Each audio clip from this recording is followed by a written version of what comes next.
Hey everybody, Arpheolus here with another tier list video. This time I'm going to be discussing the rare blades of Xenoblade Chronicles 2. This video is going to be split up into two parts. The first part is going to be pertaining just to the rare blades, how I like them overall.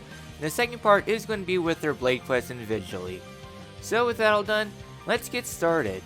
First up we have Adenine. Adenine, I'm flip-flopping, you know what, I'm going to put Adenine in S tier. I really like Adenine as a character. Yes, she is the bookworm, but she's also very good. Before New Game Plus came in, Adenine had a very powerful ability unique to her that increases weakness damage. That was also brought in by Petroka also. Adenine was very powerful and just a really good blade. I really like her as a character, and her side quest is also pretty good, so putting her up into S. Next up, Aegeon. I really don't like Aegeon all that much. He is the forgotten blade of the game, which is kind of sad because he was an important, well I guess a semi-important character in Torna, but in the base game he's just kind of forgotten. He doesn't even get his own blade quest, and really he's just an optional character that isn't really there all that much. I mean, he is one of the water blades, which is actually pretty rare in Xenoblade 2, all things considered. Not many rare blades are water-based. And then also, he is evasion focused too, which is really nice for a tank blade, but all around I think he's alright. Next up is Agate. Flip-flop between A and B. I'll put her in A, and I might knock her down later on. Agate is a pretty interesting blade also. Her blade quest I'm not really too keen on, but I really like her as a character. She is pretty alright, all things considered. I think A is a pretty good spot. Next up is Akos. Akos I'm putting into B tier. I mean, yeah, he is a blade character. This is pertaining to New Game Plus. His character as a blade is there, I guess. His character is primarily just being an actor and such in like plays, being a screenwriter and all that stuff, which I felt was kind of against his character for the base game, but New Game Plus isn't really that canon to begin with. I mean, him as a blade is pretty alright. I mean, healer with a Great Axe clone. Not the greatest combo because you might think might go well on Nia, but Nia does terrible with Akos and is actually pretty good on Zeke. He is generally a pretty alright blade, all things considered. Not my favorite, but still pretty alright. Next up is Azami. Azami I'm also going to put up into B tier. I don't know, I'm not really too keen on her character. I mean, I'm not really one for the what's that character trope? I don't really know the character trope per se. Just the characters that are stalking, would do anything, that sort of character trope. I'm not really one who really likes it all that much, and Zombie design's generally alright. I mean, not my favorite, but eh. I will say one thing I do like about Zombie though is that she's actually very potent if you're at low health, which really grants a lot of good perks, all things considered. And is one of those characters that works really well if you want to play very risky, but again, also, you don't really want to play super risky because you could get sniped and, yeah. Boreas I'm going to put up into A tier, primarily for his blade quest. I mean, generally as a blade he's alright. Definitely a very tanky healer blade. Not really going to be taken down that easily. And his twang ability is generally alright. I mean, does have some niche uses, especially in challenge mode. Generally, Boreas is alright. I mean, I like him, but I don't know, he's not the greatest bit balls compared to certain someone coming up in a little bit. Next up's Bridget. I'm going to also put Bridget in B tier. Yeah. While I don't really care for Bridget all that much for a character, she is pretty potent in battle, especially being more of an evasion-focused tank, which is really nice because you can stack her damage up to maintain aggro, and she's very potent if you're able to maintain her aggro. So yeah, she's generally a really good blade, especially against those that use primarily projectile-based attacks such as Ardenian Curadel, Artificophian. Bridget is pretty potent. Poppy Buster, I'm going to put in C tier. Poppy Buster's blade quest is terrible. That will be obviously a D tier quest. Poppy Buster, I feel is alright. I mean, it was hyped up as a DLC as like a very potent blade, all that such. Kind of hyped up all that much, but in all reality, Poppy Buster is just okay. I mean, obviously the best shield hammer, but then again, shield hammers are also the worst weapon class, so not really helping it out there. I don't know, I'm just not really a big fan of Poppy Buster. I mean, it is an interesting character, all things considered, being a form of Poppy technically, but I don't know, not that great. Next up is Corvin, going up into S tier. Corvin is very potent, the hard carry for Bringer of Chaos. A very evasion-focused character, able to heal with his level 1 special, maintain aggro, insane DPS, especially once you evade a certain number of attacks. Corvin is just powerful. Next up is Cressidus. I'm going to put Cressidus in A tier.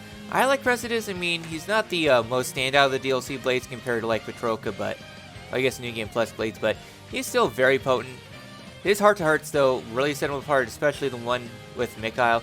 That's probably my favorite heart-to-heart in the game. And he's just a really fun character. I like Cressidus. Grisette, going up into high S tier, probably one of my favorite blades of the game. I really like Grisette. Her character is... I like her character, a very good personality. Her blade quest is generally alright. Not my favorite. And in combat, she is She is very potent. So much so that she is pretty much the carry for the new game speedruns of Xenoblade 2. She is just very good. Dagus I'm going to put up into A tier. I'm not really too keen. I don't really like Dagus's personality that much, being a pompous arse, so to speak. But Dagus, outside of his personality, is very strong, primarily from Kaiser's Zone just being the best ability in the game. Increased damage and area of effect. Very much the carry for pretty much every single speedrun that gets to use Dagus. They use Dagus for that specific reason. Very potent, very strong blade. He's just fantastic. Next up is Dahlia. Dahlia I'm going to put up into C tier. Her design is very controversial for sure due to certain assets. And a lot of her beta designs I like much more than Dahlia. One of the reasons I like Dahlia a little bit is primarily for her blade quest being really fantastic, but as a blade herself, she's not really that fantastic. A very niche use, and once you're optimized, really doesn't have too much of a use since you are able to 1-2 order pretty much everything in. Generally, Dahlia is alright. Next up is Dromark. Dromark I'm also going to put down to C tier. As a blade, Dromark is one of the worst blades of the game. His personality is also very lackluster, and generally a very forgettable blade. I would put Dromark into D tier, but Dromark is used for a lot of glitchy shenanigans. Electra I'm going to go put up into B tier. Well, yes, Electra is technically the worst blade of the game, down there with Dromark. One of the reasons why Electra is pretty high is because her blade quest is fantastic, one of the best in the game. She sees a lot of growth in her character throughout much of the blade quest, and also she is pretty nice personality-wise. Next up is Elma. Elma I'm going to put up into A tier. She is a very potent blade, and before DLC power creep kept in, Herald was the queen of the chain attacks. Now it is Elma. Elma is a very potent blade, very strong, though unlocking her is definitely a hassle because you have to do one of the hardest missions of the game, Elma Redux, which is very difficult if you don't use cheesy Corvin strats. A very potent blade, very strong. Next up's Fiora. I'm going to put Fiora into S tier. I mean, yeah, I did put Fiora down fairly medium in terms of the character list, but as a blade, Fiora is very potent. One of the strongest blades of the game. Universe Flicker, anyone? Next up, Finch. I'm going to also put Finch into B tier. I mean, yes, Finch is not a good character thanks to Shield Hammers being pretty garbage. So yeah, I don't really like Shield Hammers all that much. They're definitely not the greatest. Finch's personality, though, is definitely interesting and also one of the more unique blades of the game. And her blade quest is also pretty nice, so yeah. Next up, Florin. I really don't know where to put Florin. I guess lower C? I don't know. Florin I feel is a very forgettable blade. I mean, of all the bit balls, not really that controversial compared to Dahlia, not super potent compared to Grisette. Florin is just kind of there. His blade quest is also pretty alright, I mean, a lot of back and forth, but generally an alright blade. Godfrey, I'm gonna put Godfrey in C. I don't think he deserves D all that much. Actually, come to think of it, yeah. Godfrey, his blade quest is alright. He is probably one of the worst blades in the game, I mean. Unlike Electra and Finch, Godfrey has no field skills, so as of his blade quest, you have no reason to use Godfrey whatsoever. He is a very forgettable blade, his side quest is alright, terrible skills, and yeah. Next up is Gorg. I'm going to put Gorg, yeah, B tier. It's one of those blades I'm flipped on between B and C. Gorg is a pretty powerful character, a very strong blade, all things considered, mostly on the defensive front, not the most in terms of offense, but defensive prowesses. Gorg is very good giving a defense buff to the party. Generally an alright blade, not super great. I mean, his blade quest I really don't like, all things considered, but he is a pretty fun character, all things considered. Harold I'm going to put up into S tier. For those who watch my speedruns on Twitch, I am a speedrunner in Xenoblade 2, primarily the New Game Plus category, and Harold is the carry of that. Very strong blade, very high risk, high reward sort of playstyle. I really like Harold. I mean, her blade quest is also pretty good, and just a really fun character, all things considered. Next up, Cassandra. Cassandra, I'm flipping between Crescent and Cassandra for being my favorite blade of the game. I really liked it too. A very fun personality, and Cassandra's blade quest is really good, one of my favorites of the game to play through. And just a very optimistic character, even if she brings about the worst luck. Next up is Cora. Cora goes hard into D tier. That sounded a lot worse than what it intended to be. Cora, I really don't like. Her character is designed pretty much around talking. As a blade, she is actually not that great in battle. One of the worst Knuckle Claws in general. Her abilities are not that great. Not only that, but her blade quest is also one that I really don't like all that much. And generally, Cora is very forgettable, and I really don't like using her at all. Not only that, but one thing I just remembered is that in the old patches of Xenoblade 2, you can skip through the dialogue, and Cora's dialogue options are extremely long, so if you ever want to send her out on missions or that sort of stuff, you have a lot of waiting just for her to shut up. Next up, Cosmos, the third of the cameo blades, and the only one that was released with launch. Cosmos, yeah, Cosmos is super rare in terms of the gacha. My first playthrough, I got her in Chapter 3. A very potent blade, very strong. I'm actually going to put Cosmos up into upper S. I really like Cosmos as a blade. She's very powerful, very strong, and certainly the Ether Cannon classes are very strong in Xenoblade 2, and Cosmos is definitely one of the best characters. Percival, I'm going to go put into B tier. Generally, Percival is an alright character. I mean, his blade quest I really don't care for, especially after routing New Game Plus 100%. It's a lot of Merc missions, and just one that I really don't like all that much. Percival is a pretty strong character, pretty strong blade, primarily against humanoid blades. I mean, in terms of katana classes, there's a few better ones, especially Corvin. Generally, Percival's alright. Mikhail, I'm also going to put into B tier, and I just don't really care for Mikhail all that much. He is a pretty powerful tank blade, boasting very high evasion, and plus if Mikhail does get hit for some reason, he will be able to use Gravity Pinwheel to knock enemies backwards. A very strong blade, and yeah. Perun, I'm gonna put in C tier. I don't think Perun deserves the same treatment as Godfrey and Cora, but a blade that I really don't care for all that much. Her blade quest is really nice. As a blade, she's generally okay. Definitely not as great as others like Wolfric. Just a pretty alright blade. Next up are the Aegises. Again, the controversial which one is better, Pyra or Mithra. I'm going to put Mithra up into A. Pyra into upper B. Mostly I see Mithra as a better blade, all things considered. I mean, yeah, fire does combo a lot, but you have a lot of stronger fire blade options, such as Stagus.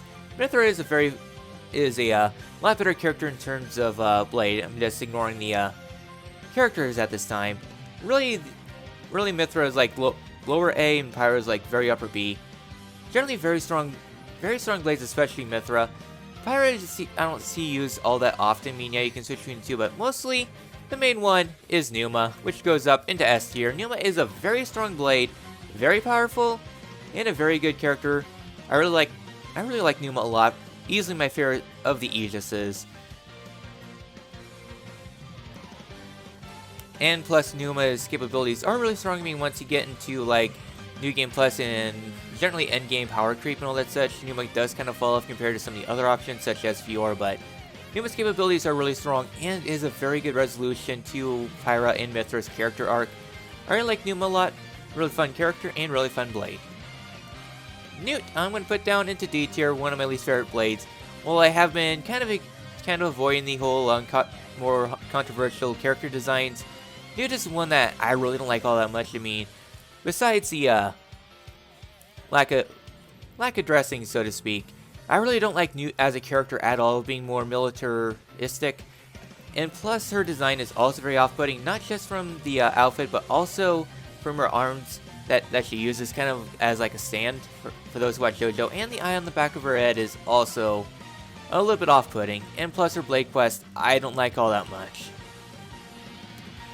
Next up is Blade Nia. Blade Nia, I'm going to put into middle B. I mean, in terms of character, I like roughly the Aegises and Nia roughly equally. As a Blade, Nia has a very good story moments. As a Blade, I actually don't use her. She is easily my least used Blade. I mean, of all the Blades I have used, she's one of the very few that I don't actually have S tier, because really, why would I want all that healing, since Nia is a very good healer Blade, when you have other sources of healing such as Corvin's level 1 if you want a free full heal. In terms of special, Advent Guard medals, there's other forms of healing where Nia does kind of fall off, and her damage really isn't fantastic, and really I just don't really like using Nia all that much as a Blade. I primarily use her as a driver. Nim is another character I'm going to put down into D tier. I just don't like her character at all. Her Blade Quest is generally alright, but as a character, I don't like Nim at all. Her voice is pretty annoying. Her pretty much half her character is pretty much hating on more Ardain, and just trying to talk to animals. I really don't like Nim all that much. I mean, she is very potent in battle, especially with the fusion combo effects, but Perset is at the top of S tier and does the same thing except a little bit better than Nim, so sorry. Abrona, solid D tier. For those who have played the game, Abrona is very annoying, and as a character in terms of the story, and as a Blade, she's almost useless. I'm gonna put her below, I don't think she's as bad as Korra. Korra is my least favorite Blade, but Abrona is definitely down there. Pandoria, I'm gonna go put, upper B. Pandoria is a pretty good Blade. I mean, in terms of the base game, not getting to New Game Plus, Pandoria is a pretty lackluster electric Blade. Once you get to New Game Plus and you are able to use the Eye of Shining Justice, Pandoria goes from okay to utterly fantastic, attacking super fast, very potent DPS. Petroka, I am very mixed on. In terms of character, solid D tier. In terms of usability, solid S tier. Petroka is a very good Blade, one of the best Blades of the game. The Mega Lance, well, she is a Mega Lance clone, very powerful. One of the bonuses that she has is a perfect evade art on everyone. And just hitting for very hard, especially with the Elemental Weakness combo. And Earth and Stone is a very good element. I would say it is better than Adonai in terms of element, since Earth combos into Volcano comboed with Elemental Weaknesses, and you get some very potent damage output. Her character I really don't like. She is very annoying. Perdido I'm going to put down into a C tier. I mean, Perdido is a very forgettable Blade. I would say is probably the most forgettable of the Torn a lot. I mean, not as annoying as Abrona, and not as fantastic as Cressida. Perdido is just kind of there. I mean, Perdido is an Ether Cannon user, but generally not as good as the other Ether Cannon users, which are actually all pretty solid. Next up is Praxis. Praxis I'm going to put into B tier. Praxis I feel is a pretty alright Blade, not really the best, especially with the lack of Ox cores that's given to her. She is a pretty alright Blade, one of the very few water Blades in the game. Generally okay, not the greatest, but still not the best. The main selling point about Praxis is her Blade Quest, which all of them are really fantastic. And I guess by extension, I'm also going to put Theory, except higher up into B tier. I like Theory as a Blade a lot more. I mean, Ice elements really aren't that fantastic, especially with like 3 of them being in the bottom tiers. Theory is easily the best of the Ice Blades, and is also a Katana user, which is also really nice. And is also a really good Blade for the Blade quest, for the Ethereum Praxis quest line. Next up, we are getting into the Poppy forms. All 3 are pretty similar in terms of character, I'm just going to be basing them on how good they are in combat. The first, and I guess throughout the story in general, the first one to put Poppy Elephant to B tier. I mean, yes, Poppy is one of my favorite characters in the series.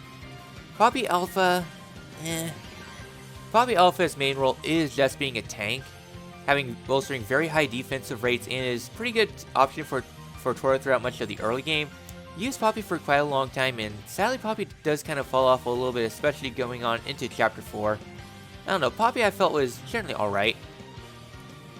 QT though, I'm going to move this up. Poppy QT though got the shaft very hard in terms of the story. You get Poppy QT towards the end of Chapter 4, and literally 2 cutscenes later, you get Brigid. QT just gets shafted really hard in terms of the story, and after her awakening, you don't see her hardly at all. You see Poppy Alpha a lot more into the story.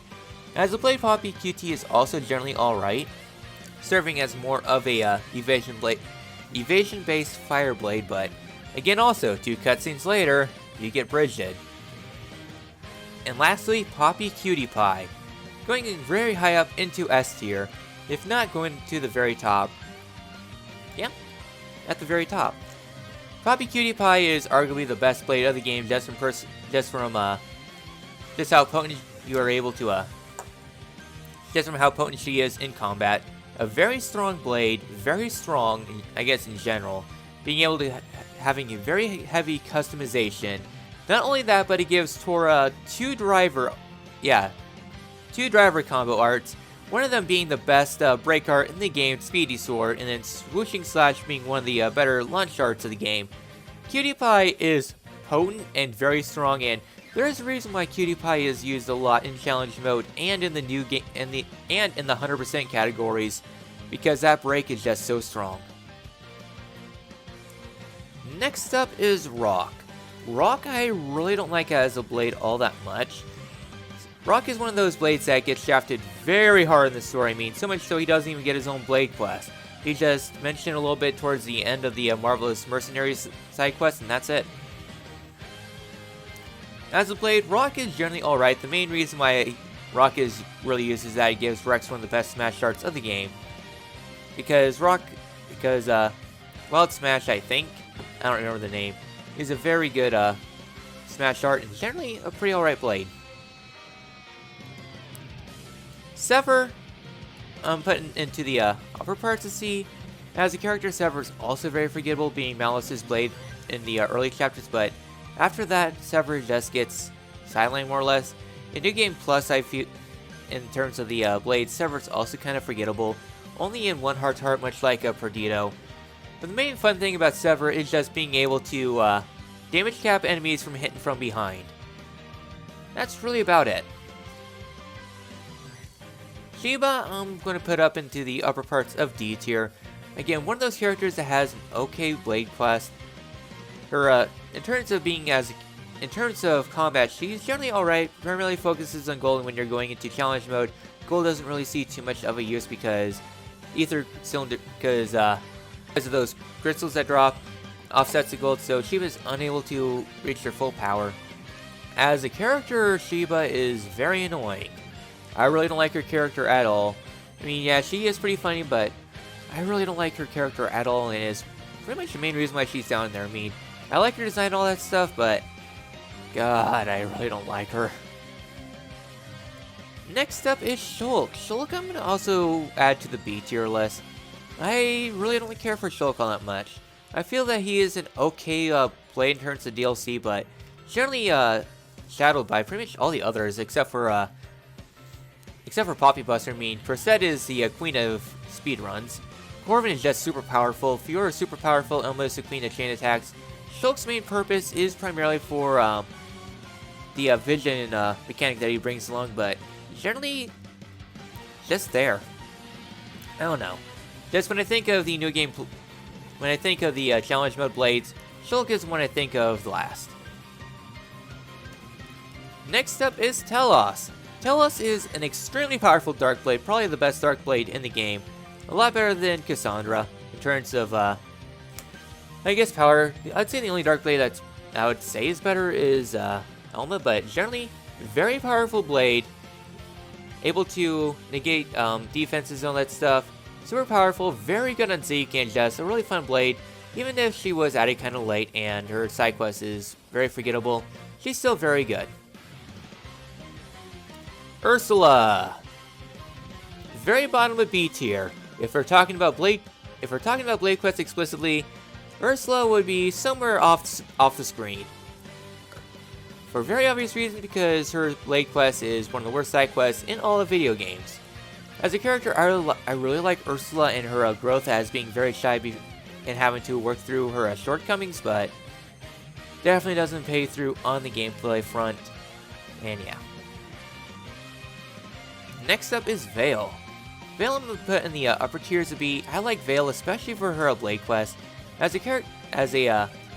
terms of battle capability, she's generally alright, all things considered. Not the greatest, but still not absolutely terrible. She is very potent if you're able to work on her a bit. Definitely not as good as, say, Telos or Elma, but still pretty strong. Vess, for as much as I love her side quest, she is a very unremarkable blade. Very forgettable in terms of combat. I don't even know what her capabilities are, but generally Vess is one of the worst blades of the game, and really just there. I mean, her personality is nice, all that stuff, but that's one thing you don't really see that much in combat. Wulfric and, well, I guess the rest are going to go up into A tier. Wulfric is an extremely powerful blade. I guess without going into the DLC, Wulfric is one of the best blades in terms of speedrunning. At least before Crusette showed up for the DLC categories. Wulfric is very powerful, bolstering some very good strength stats. Able to hit very hard in all things considered, and while his personality is definitely lacking, he is very memorable, especially for his heart-to-heart and his blade quest being very good, trying to deal with his monstrous natures and everyone being afraid of him. Wulfric's a very nice guy. I really like him. And lastly, Zenobia. Zenobia is a very strong blade. Very potent, very powerful, and her blade quest is pretty alright. Her main deal is hunting unique monsters, and as a completionist, very nice. So, with that, I think that's going to be it for the, in terms of the blades themselves for this part of the video. Hopefully you'll enjoy this part. Pretty solid, things considered. A lot of blades up into S, and generally well distributed, all things considered. D tier blades I really don't like, and S tier are fantastic blades, and yeah. Alright, and welcome back to the second half of the video. This part is primarily focusing on the blade quests themselves, ignoring the characters and that stuff. Just focusing on the blade quests since we're on the topic of blades. So, starting up is Adenine. Adenine is one of those special blades that has 2 blade quests instead of 1, though the second one is based off of the first one. Generally, Limits of Awareness I feel is an okay side quest. Not the greatest, all things considered, especially with all the prerequisites you have to do. And also the fact that you can screw yourself at 100% if you input the password first correctly. Generally an alright side quest, all things considered. Her main shining point though is during the DLC side quest Mr. Launch Codes, which you get a pretty good side quest, if not super brutal. Next up is Agate with Precious Yearnings. Precious Yearnings is again also a pretty alright side quest. Her entire character growth in terms of the skill tree is based around collecting all the stones around the world. It's generally very hit and miss, especially trying to collect up the stones when some of them can lead to dead-end monsters.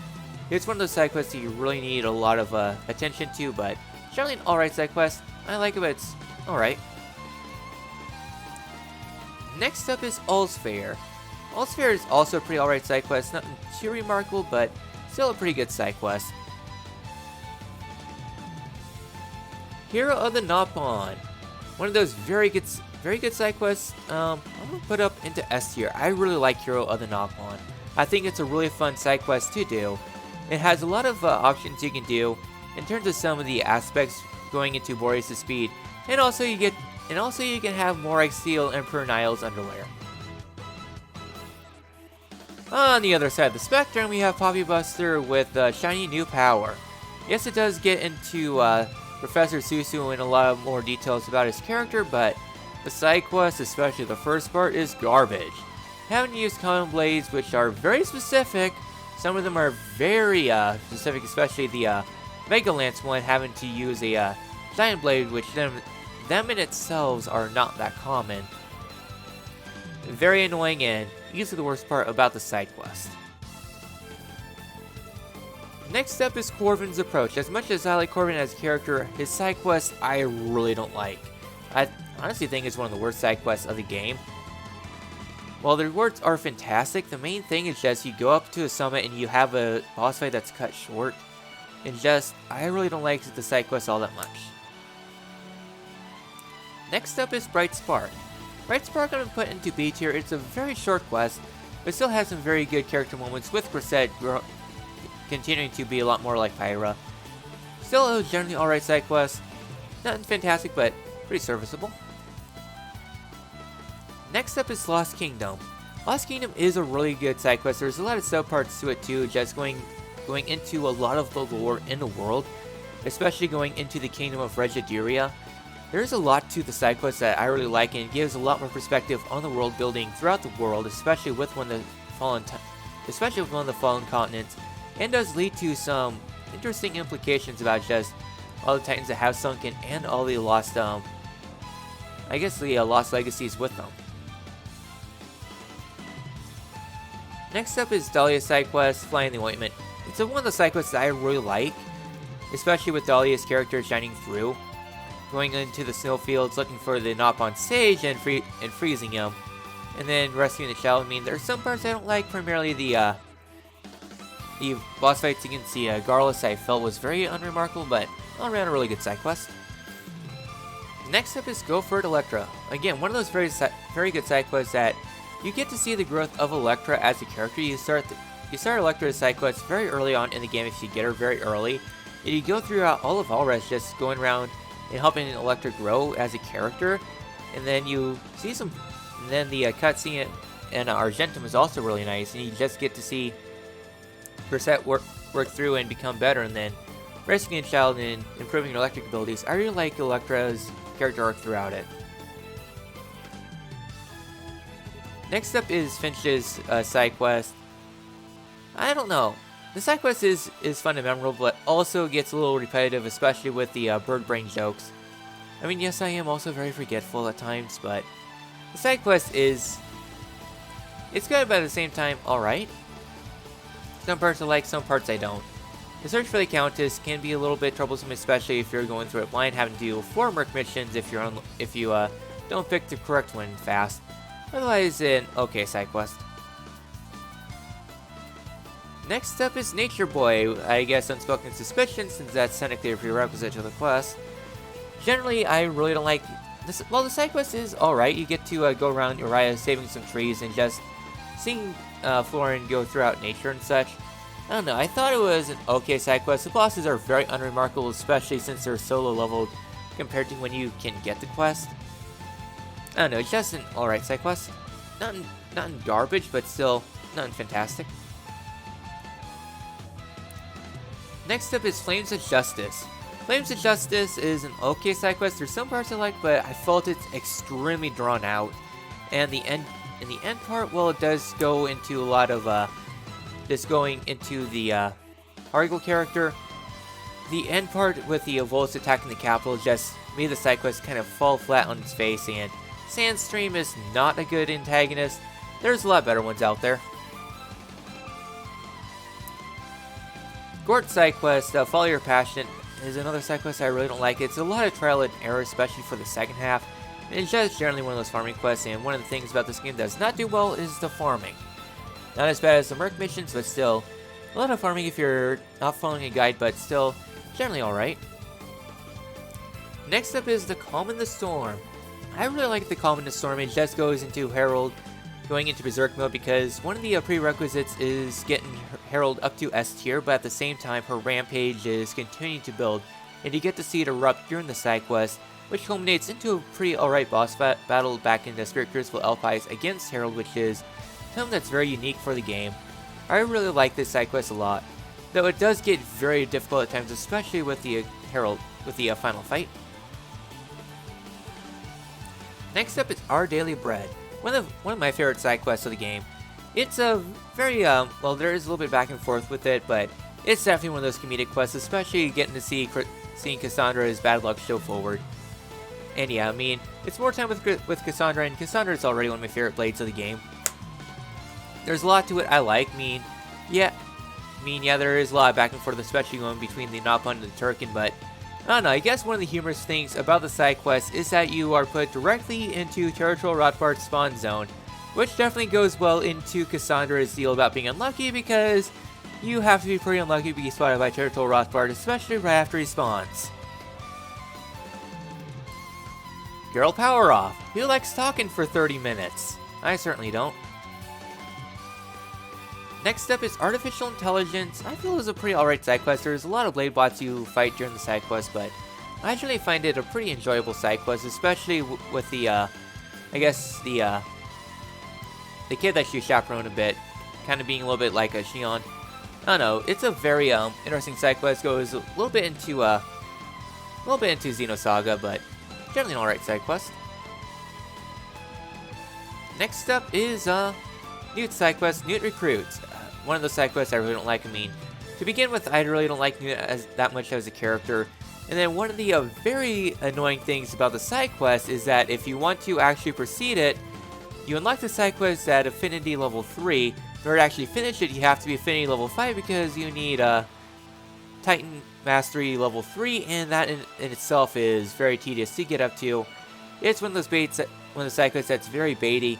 Not only that, but also the side quest is very lackluster, especially with the finale, because you have to sneak into the palace when, well, the palace does not really scale in levels, and you can just walk by everyone, and it's just not a great quest. Definitely not garbage tier, but definitely one of the lower ones. Next up is A Phonics Tale. A Phonics Tale I like, but at the same time does have some issues with it, primarily with the collection. It's one of those I'm not really a big fan of the collection side quests. Not only that, but you need to collect 30 items throughout it, and some of them can be a little bit annoying to get, especially the Cobalt Eels. I don't know, I think it's a pretty okay side quest, all things considered, with the collection, but ignoring the collection, it's actually really good just going around the world, just helping the Phonixes and getting more information. Though it is a lot of back and forth because you go around a lot of different areas, and then culminating back into just fighting a monster that's literally one aisle over. Next up is Failure and Success. Another one of the side quests I really don't care for all that much. I think it's an okay side quest, but what does not help it is it's essentially one gigantic merc mission. You send Percival on 4 different missions, bring the evils of Alba Cavendish, and not picking up on the bloody lobsters that ends up killing Eleonora, and yeah, it's just one of those side quests that's not fantastic. Not only that, but you can't do this until like chapter 5, which does also suck because the Blade boss is like level 28 or something like that. Again, it's not one of those very well thought out quests. Next up is Perun. Perun side quest Eternal Spirit is a pretty good side quest. I like it, but at the same time, it's one of those very long and drawn out side quests, much like Godfrey side quest. You go through a lot of Titans. There is only one merc mission, which is generally right compared to some of them that have a lot of them or a stupid amount of them. It's still a pretty good side quest, and it does bring about a little bit more into the Bryonic Flintworm situation that does plague more Ordained, but yeah, it also does lead to some interesting writings for 100%. Next up is Theory and Practices side quest. They both go up into S tier because all 3 of them are really good. Well, except for the last one does have a few issues, but for the most part they're really good. You get to see the criminals start out pretty much as criminals, and then as they join your cause, you get to see them grow and starting to repent against their actions. It all culminates into Theory and Practices, and yes, trying to farm for all items is very annoying. Trying to create 50 Wellsman cookies, but just starting out just the Theory and Practice being enemies to the people, and then culminating into them going against it and just smiling, helping the people of Araya. It's a very good side quest and a very good arc. For as much as I like Shiny New Power, it has a lot of issues. It's one of those very farm heavy side quests, but you do get to see Poppy more or less grow up also. The main parts I really don't like are the amount of farming you have to do. I don't know. I kind of want to put it in 2D tier. It's just one of the side quests I really don't like all that much having to do it. Because one of the options for the, in order to wrap up the side quest to actually unlock a cutie pie, is either you have to hand in 50 screw bolts, which is only available in the world tree after, pretty much after the side quest unlocks if you want to get cutie pie immediately. Collect 100 gold condensers, which is astronomically stupid, or have to do 3 or 4 merc missions, which take about 30 minutes if you don't really have the blades at the time. It's annoying, it's tedious, and I don't like it. Fool's Gold is also another side quest I don't like. Yeah, there is a merc mission towards the end of it, and it's generally a very bland side quest. I really don't like it. Shiba's personality more or less shines through, and despite it being more one of those comedic side quests, it just falls flat for me. Lingering Resentment is also a side quest that kind of falls flat. It's mostly 3 fights and that's it. You fight in the Electro Playhouse, you get information that the indolent survivors are in Ordain, and you take them out in a 2-phase battle, and that's really it. Nothing really for character growth, it's just go fight stuff. Next up, we have Ursula's New Groove, or as it's otherwise known as, adding a row below. Burying Your Soul is the worst side quest in all of video games. I hate it. I mean, after going through New Game Plus, I still hate it because one of the perks if you have done the side quest 100% before, doing all the missions, is that you only have to do not as many can be done in 6 hours. If you're unlucky with all that stuff and you have to go through it naturally, that takes well over 10 hours of doing absolutely nothing. It's terrible design, and is easily my least favorite side quest in all of video games.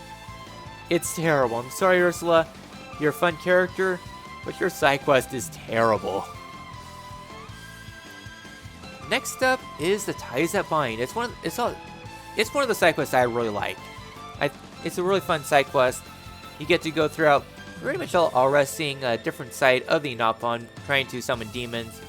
And then one of the big things is changing it yourself instead of summoning demons to do things for you. It's a really good side quest, and yeah. Next up is Tranquility. While I think that Burying Your Soul is the worst side quest in the game, Tranquility is my favorite side quest of the game. It's a very emotional side quest, just helping out an old man before he finally passes away. It's very touching and emotional. I mean, yeah, you do have to do a lot of backtracking here and there, but all things considered, it's a very touching and emotional side quest. Tender-Hearted Beast is a side quest I also really like. I mean, yeah, there's a little bit back and forth, but it's still a really good side quest. It's fun to do. And it also kind of goes about the different aspect that not all monsters are monsters. And it does pertain well into Wulfric's character also with the goggles at the end. And lastly, we have Xenobia's side quest, A Real Challenge. A Real Challenge is a side quest that's also pretty interesting. I mean, there's still a lot of back and forth and a lot of field checks you have to do, which is one of the aspects I really don't like about the game. It's just how much mending you have to do just to pass one measly little thing. But you do get a pretty alright boss fight at the end. Not as good as Sagas' boss fight, which are pretty similar in nature, but still a pretty good side quest. So with that, I think that will do it for today. We ranked all the blades in terms of how much I like them, and wrapped up with the blade quest, all things considered. If you like what you see, feel free to leave a like, a comment, and subscribe if you want, if you have a different opinion. I'd also like to hear what you think about the blades, and I'll see you all next time. I can think of a couple more tier lists we can do.